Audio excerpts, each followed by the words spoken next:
साल 2024 ब्रिटिश अखबार the guardian की एक सनसनीखेज रिपोर्ट पूरी दुनिया में सुर्खियां बटोर रही थी।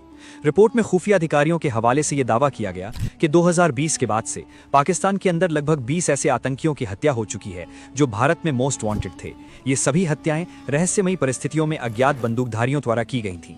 एक ऐसा खामोश ऑपरेशन जहां गोलियां सरहदों के पार से नहीं आती, लेकिन दुश्मन को उसके ही घर में हमेशा के लिए मिट्टी में मिला देती हैं। इन्हीं मोस्ट वांटेड नामों में एक प्रमुख नाम था ख्वाजा शाहिद उर्फ मियां मुजाहिद। ये प्रतिबंधित आतंकी संगठन लश्कर तैयबा का खूंखार कमांडर था जो पाकिस्तान की सुरक्षित पनाहगाहों में बैठकर भारत के जम्मू कश्मीर में लगातार आतंकी साजिशों के बीज बो रहा था। साल 2018 में जम्मू संभाग के सुंजवा स्थित सैनिक कैंप पर आतंकियों ने कायराना तरीके से घात लगाकर AK-47 राइफल्स और हथगोलों के साथ सोते हुए जवानों पर भयानक हमला कर दिया था। इस रक्त रंजित हमले में भारत मां के 6 वीर सपूत वीर गति को प्राप्त हो गए थे। ख्वाजा शाहिद इसी दर्दनाक नरसंहार का मास्टरमाइंड था। जवानों के खून से रगे इस खौफनाक इतिहास को शायद दुनिया फाइलों में भूल जाती, लेकिन एक इंसान के जहन में यह दास्ता आग बनकर सुलग रही थी। एक अज्ञात शख्स, एक अननोन मैन। इस अननोन मैन के सीने में एक बदले का ऐसा भूत सवार था जो उसे दिन रात पागल कर रहा था। ये उसके लिए सिर्फ एक खुफिया मिशन नहीं था, बल्कि एक ऐसा व्यक्तिगत बदला था जिसकी कीमत सिर्फ दुश्मन के खून से ही चुकाई जा सकती थी। सुंजवा के शहीदों की चीखें उसे उस खूंखार आतंकी तक खींच रही थीं। एक ऐसी मौत की पटकथा लिखी जा रही थी जिसके बारे में ख्वाजा शाहिद ने अपने सबसे भयानक सपने में भी नहीं सोचा होगा। बदले की ये खामोश और खौफनाक आग अब सरहदों को पार करके नीलम घाटी की उन सर्द वादियों तक पहुंचने के लिए पूरी तरह से तैयार थी, जहां मौत उस आतंकी का बेसब्री से इंतजार कर रही थी। पाकिस्तान के कब्जे वाले कश्मीर की नीलम घाटी, यहाँ की हड्डियां गला देने वाली सर्द हवाओं में खौफनाक सन्नाटा और गहरा रहस्य छिपा था। ऊंचे बर्फबारी वाले पहाड़ों और कोहरे की सफेद चादर में लिपटा यह इलाका किसी अभेद्य किले जैसा था। घाटी के बीचों बीच बसा एक बड़ा और व्यस्त बाजार, जहां अजनबी चेहरों और भारी गर्म कपड़ों में लिपटे लोगों की भीड़ हमेशा रेंगती रहती थी। इसी अंधी भीड़ और कड़ाके की ठंड के बीच एक नया चेहरा खामोशी से दाखिल होता है। ये वही अज्ञात शख्स, वो अननोन मैन था जो अब एक नई पहचान के साथ अपने दुश्मन के अभेद्य गढ़ में उतर चुका था। उसे अच्छी तरह मालूम था कि यहाँ बिना किसी ठोस वजह के एक अजनबी का रहना साक्षात मौत को दावत देना है। उसने इस चक्रव्यूह को भेदने के लिए एक बहुत ही सटीक योजना बनाई। वो बाजार के एक बड़े और रसूखदार सेठ के होटल में काम की तलाश में पहुंचता है। वो शख्स सेठ के सामने एक बेहद लाचार और मजबूर इंसान का रूप धारण करता है। वो बहुत ही धीमी और दर्द भरी आवाज में अपना नाम इकबाल बताता है। वो कहता है कि वो अनाथ है, इस दुनिया में उसका कोई अपना नहीं है और उसे सिर्फ एक आसरे की सख्त जरूरत है। इकबाल सेठ के सामने एक ऐसी अनोखी शर्त रखता है जिसे सुनकर कोई भी हैरान रह जाए। वो कहता है कि उसे काम के बदले एक भी पैसा नहीं चाहिए। सेठ जी, जब मेरा इस दुनिया में कोई है ही नहीं तो मैं इन पैसों का क्या करूंगा? मुझे सिर्फ 2 वक्त की रोटी और यहाँ सोने के लिए एक छोटी सी जगह दे दीजिए। इकबाल के इन शब्दों में इतनी गहरी कशिश और मासूमियत थी कि सेठ का दिल पसीज गया और उसे तुरंत काम पर रख लिया गया। इकबाल अब उसी होटल में दिन रात पूरी लगन से मेहनत करता और रात को वहीं एक कोने में सो जाता। जैसे जैसे कई महीने बीते, इकबाल ने अपने शांत स्वभाव, निस्वार्थ सेवा भाव और अथक परिश्रम से सेठ का पूरा विश्वास जीत लिया। अब वो सिर्फ एक नौकर नहीं, बल्कि सेठ का सबसे भरोसेमंद आदमी बन चुका था। दुश्मन के गढ़ में एक अनजान शिकारी अब अपनी जड़ें मजबूती से जमा चुका था और खामोशी से इंतजार कर रहा था। इकबाल की खामोश वफादारी ने रंग दिखाया। एक दिन सेठ ने कहा, चलो इकबाल, आज तुम्हें घर छोड़ देता हूँ, वहाँ सफाई करनी है। सेठ का घर नीलम घाटी के उसी सुरक्षित इलाके में था जहां पहुंचने के लिए इकबाल महीनों से एक ठोस बहाने की तलाश में था। किस्मत खुद उसके दरवाजे पर आ गई थी। वो घर एक आलीशान 4 मंजिला इमारत थी जो घाटी की ऊंचाई पर खड़ी थी। इकबाल के लिए उसकी अहमियत दीवारों में नहीं, बल्कि उसकी सामरिक भौगोलिक स्थिति में थी। उस 4 मंजिला इमारत के ठीक सामने सड़क के पार कुछ मीटर की दूरी पर एक 2 मंजिला मकान था। वही 2 मंजिला मकान उस आतंकी ख्वाजा शाहिद का अभेद्य ठिकाना था। सेठ ने घर पहुंचकर इकबाल का परिचय अपनी पत्नी और 25 वर्षीय खूबसूरत बेटी से करवाया। सेठानी ने उसे घर के आंगन और गार्डन की सफाई सौंप दी। इकबाल ने झाड़ू थाम ली, लेकिन आम नौकर की तरह नहीं, बल्कि एक सधे हुए ट्रेंड जासूस की तरह। उसकी नजरें जमीन पर थीं, लेकिन पूरा ध्यान सामने वाले 2 मंजिले घर पर केंद्रित था।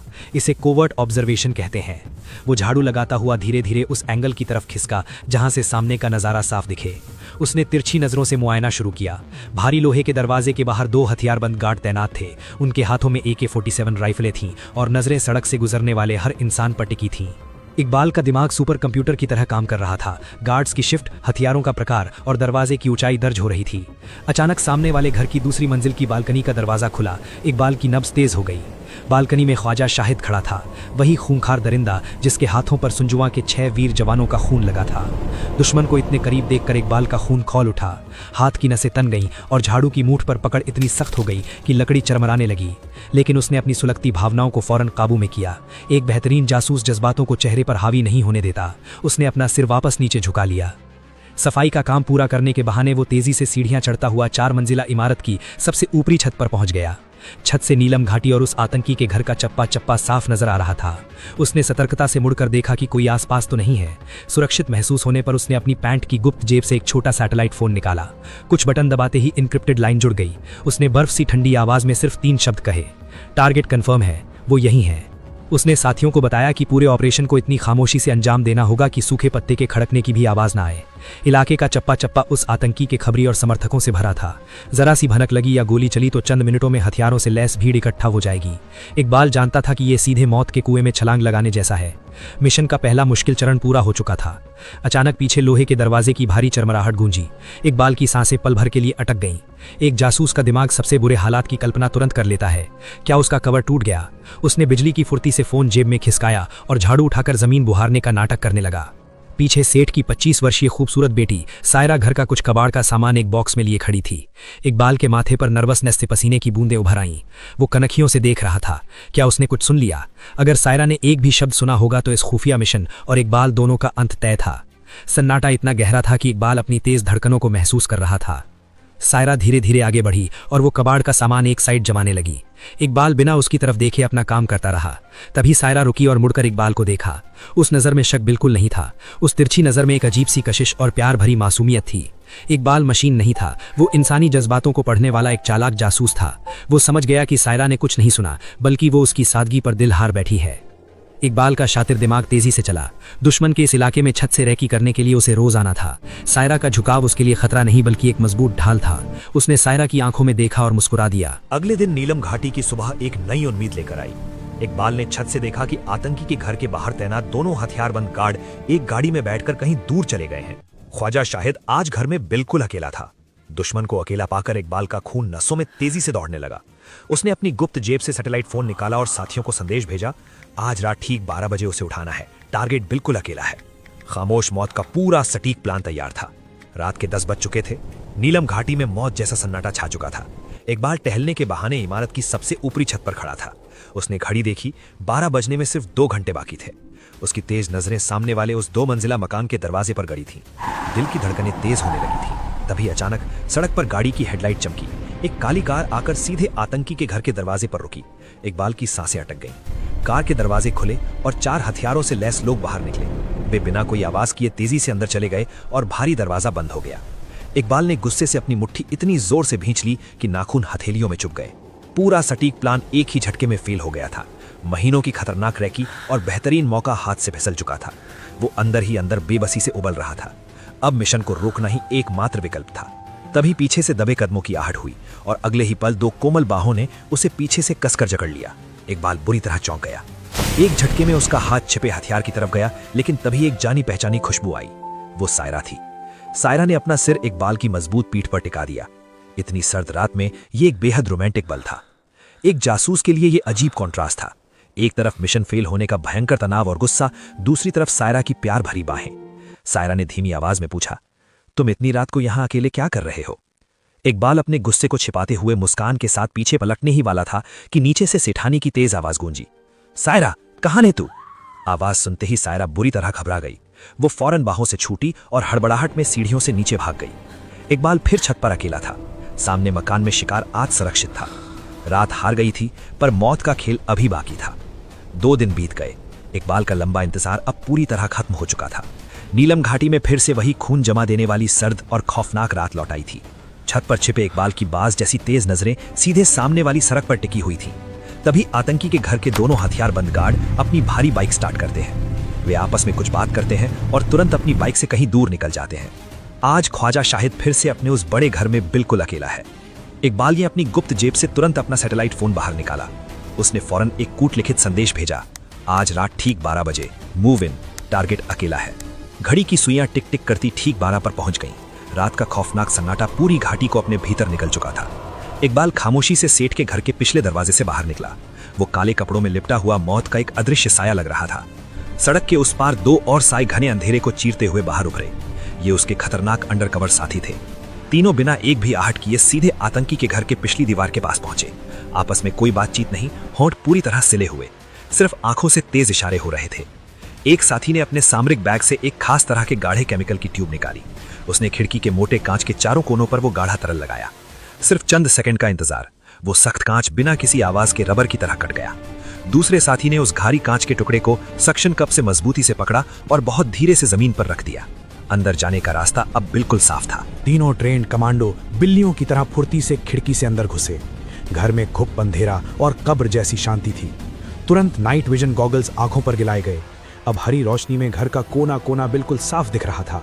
सीढ़ियों पर उनके भारी जूतों की जरा सी भी आहट नहीं हुई। वे किसी भूत की तरह रेंगते हुए दूसरी मंजिल पर पहुंचे। सामने मास्टर बेडरूम का दरवाजा हल्का सा खुला था। अंदर से भारी खर्राटों की आवाज आ रही थी। इकबाल ने अंदर चलने का इशारा किया। तीनों ने एक साथ बेडरूम में दाखिल हुए। नरम बिस्तर पर ख्वाजा शाहिद गहरी नींद में सो रहा था। सुंजवाम हमले का मास्टरमाइंड, कातिल, आज वो बिल्कुल बेखबर था। एक तेज झपट्टा और खौफनाक खेल शुरू। पहले साथी ने पूरी ताकत से आतंकी के मुंह पर अपना भारी हाथ रख दिया। चीख हलक में ही घुट गई। वो हड़बड़ाकर जागा। उसी सेकंड दूसरे साथी ने उसके हाथ पैर लोहे जैसी पकड़ से कसकर दबोच लिए। ख्वाजा ने पूरी ताकत से छटपटाने की कोशिश की, लेकिन फौलादी हाथों के सामने उसकी एक न चली। आंखें खौफ से फटी रह गईं। इकबाल आगे बढ़ा। आंखों में मौत जैसी ठंडक थी। उसने अपनी बेल्ट से एक सिरिंज निकाली। हाई डोज बेहोशी का घातक इंजेक्शन। बिना पलक झपकाए सुई आतंकी की मोटी गर्दन में उतार दी। प्लंजर दबा। बस 5 सेकंड लगे। भारी शरीर तड़पा और तुरंत ढीला पड़ गया। वो पूरी तरह अचेत था। तीनों ने उस भारी शरीर को कंधों पर उठाया। उसी टूटी खिड़की से खामोशी से बाहर निकले। सड़क पर घने अंधेरे में एक बिना नंबर प्लेट की काली वैन खड़ी थी। वैन का दरवाजा खुला। बेहोश आतंकी को बोरे की तरह अंदर फेंक दिया गया। तीनों फुर्ती से अंदर बैठे। दरवाजा बंद। बिना हेडलाइट जलाए वैन उस घने अंधेरे में गायब हो गई। शिकार पूरी तरह जाल में था। काली वैन नीलम घाटी के वीरान जंगलों के बीच बने एक खंडहर नुमा खुफिया अड्डे पर आकर रुकी। ख्वाजा शाहिद को एक भारी लोहे की कुर्सी से कसकर बांध दिया गया था। जब उसे होश आया तो सामने मौत साक्षात खड़ी थी। कई दिनों तक उसे उसी वीरान अड्डे पर खौफ के साये में रखा गया। सुंजवाम के 6 वीर जवानों की शहादत का खौफनाक हिसाब अब उसके ठीक सामने था। आंखों में सिर्फ दहशत और मौत का इंतजार था। अचानक सन्नाटे को चीरते हुए अननोन मैन के एन्क्रिप्टेड मोबाइल की स्क्रीन नीली रोशनी से चमक उठी। उस छोटी सी स्क्रीन पर सिर्फ 3 शब्दों का एक बेहद सीधा संदेश था, फिनिश द गेम। इकबाल की आंखों में कोई रहम नहीं था, सिर्फ बर्फ जैसा ठंडा संकल्प था। उसने पास रखे एक काले स्पेशल गैजेट बॉक्स को खोला और उसमें से एक धारदार चमकती हुई तलवार बाहर निकाली। आतंकी की फटी आंखों में मौत का तांडव साफ झलक रहा था। बिना कुछ कहे इकबाल ने पूरी ताकत से वो खौफनाक तलवार हवा में ऊपर उठाई और स्क्रीन पर अचानक घुप अंधेरा, कट टू ब्लैक छा गया। तलवार के हवा चीरने की एक तेज आवाज गूंजी और मुजाहिद का खेल हमेशा के लिए खत्म हो गया। तुरंत सीन कट। भारत का विदेश मंत्रालय, खचाखच भरा प्रेस रूम, टीवी स्क्रीन्स पर द गार्जियन की रिपोर्ट फ्लैश हो रही है कि भारत पाकिस्तान में घुसकर आतंकियों को मार रहा है। पोडियम पर खड़े प्रवक्ता हल्का सा मुस्कुराते हैं और शांति से जवाब देते हैं। ये आरोप पूरी तरह झूठे और दुर्भावनापूर्ण भारत विरोधी दुष्प्रचार हैं। उनकी इस कूटनीतिक हंसी के ठीक पीछे बैकग्राउंड में भारत के प्रधानमंत्री की दमदार गूंजती हुई आवाज उभरती है, ये नया भारत है, किसी को नहीं बख्शा जाएगा। अंत में पूरी स्क्रीन एक झटके में काली हो जाती है और एक गहरा सन्नाटा छा जाता है।